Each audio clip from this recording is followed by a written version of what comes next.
What you'll need for the chalkboard doors: half a litre of chalk paint, a paint roller or a paintbrush, a paint tray, a spice rack from Ikea, a drill, a 2mm drill bit, screws, pencils.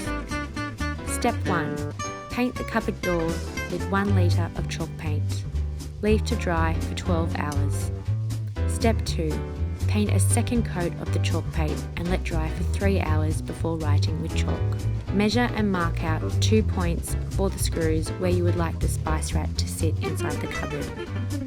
Ideally, this is positioned centre onto the cupboard door.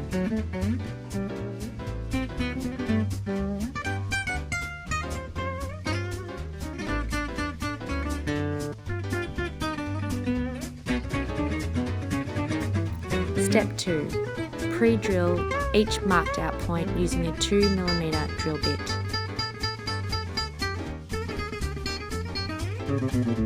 Step 3. Fix screws into the pre-drilled holes, leaving approximately 10mm are left unscrewed. Step 4. Place the back of the spice rack onto the screws. Done.